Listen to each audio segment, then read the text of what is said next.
thing to have directed a movie and having personally having wanted to do it my whole life, and then the experience of being in a movie, and I guess I've done some stuff, but not a lot, and it's a different thing when you're an actor, when you're in a movie that gets out there. I remember doing a publicity tour.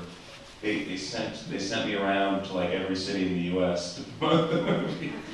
I remember that because I think I had to go with you. Yeah. We went to Miami. Went to Seattle, Atlanta, Chicago. It's like, you know, I guess that's what they do when they can make you do that.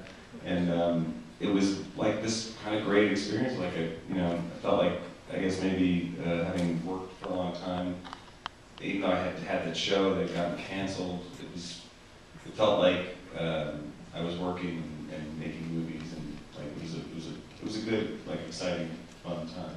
I mean, there's no time like that when your first movie is always, it's very exciting. I remember nobody gave you free stuff at Sundance back then.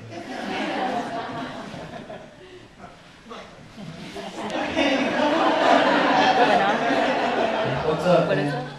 it? Back here.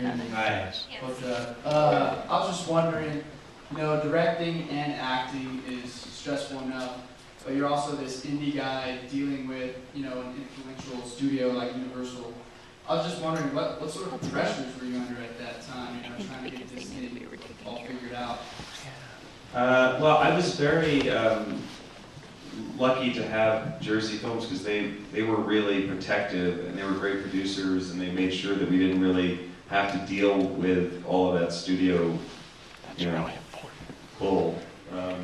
And which I think a good producer does. They really protect the filmmaker, and We're expanding it there. I remember that Casey Silver, he's running the studio, and I remember after our first preview, he was really good. We had our first preview, and I think the first one was, Palm Springs. but wasn't, then there was a third one maybe in the Valley, one in the Valley. The That's a theater that Ventura they Boulevard, just the took theater. down. Yeah, Did they? that was a really good one. They took it down, yeah. But I remember he just, like after the preview, which, he used to have the studio and he could probably, give you all sorts of stuff. He just said, it's, you know what, I think it's great, it's what it is, and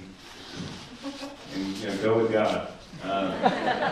But in a way that was very supportive of it just being what it was. And I think that's also because it was a low budget movie for them, so they didn't have a lot riding on it, so they didn't really They care. were so great because we would say things like the one sheet, which the beautiful redo of it for the 100th anniversary. We would have these ideas and we'd be like, we want an album cover photographer to shoot the one sheet. And who were we to tell them that, what we wanted? And actually Anton Corbin, who's now director, shot the one sheet for Reality Bites because we loved the Joshua Tree album cover and the REM album covers. And they would just be like, okay, well, you guys can do that. They were great. Universal's always been a super supportive place to work. So In general, Hollywood studios are actually good at telling you when there's a problem in what you're doing, but they're not that good at solving it. So you always find a synthesis between what they think needs to be done, and you come to it with an original idea, or you kind of just lie about it by making them feel listened to. And also, I would say with Universal too, I think that it is kind of durable for a writer to get replaced and replaced and replaced, and get the draft get punched up by several other writers that come in, and for better or worse, the film they never did that. Or if they even suggested it, Stacy and Michael had been, protected my position, and I was with it all the way through, which I didn't understand at the time, but have come to learn the hard way is a very rare experience. To be the only writer on a film from start to finish is incredibly. Yeah, but I think that's also a really important thing when you're making a movie like this, to protect that voice, because that is the natural studio way, is to go in and punch up and rewrite, and let's have somebody come in and do 2 weeks on it, and that's how something loses its uniqueness, or can. And I think so when you find a writer who has a voice, who's talented and unique, you have to say, okay, that's going to make the movie better by sticking with this person. As long as you have a working relationship and you keep on developing and working together, as a filmmaker, that's what you want. And to have that partnership is really important, but it is the natural inclination in the studio system to not do that. Does that answer your question? We have time for about one more. I'm curious, it seems we've tiptoed around the idea of if this film was produced today, like in 2012, and so I'm curious how you would make it, like how you would be different, or what would it be?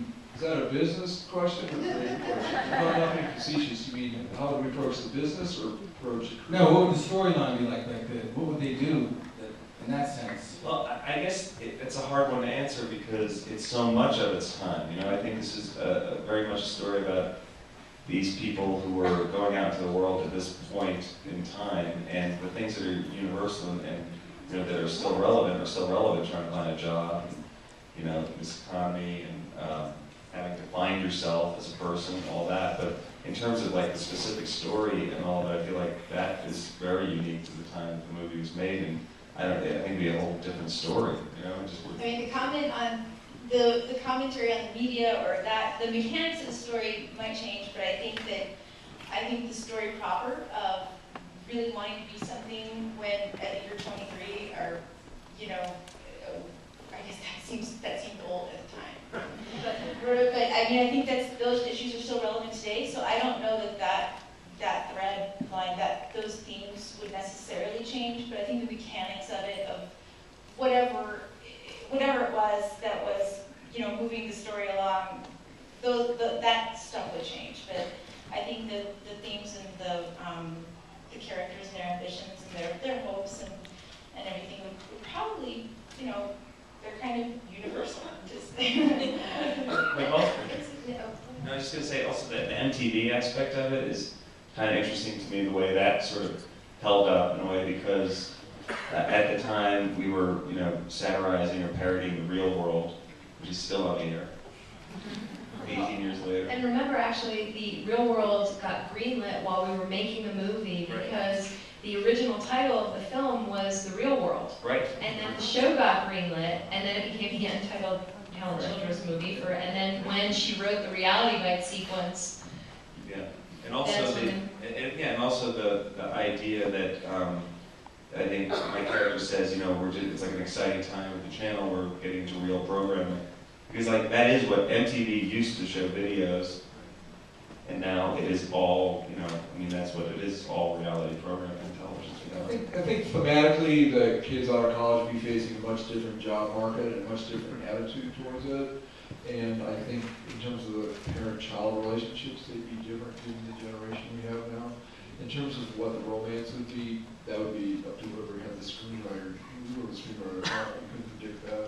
but I think that zeitgeist films are really, whether it's The Graduate or Rebel Without a Cause or not to be pretentious of an art film in that arena, but it is very much a coming-of-age story about the times we live in, and that they reflect the times we live in, but they are universal themes. I put it in with Risky Business. I put it in with John Hughes films. Gone with the Wind.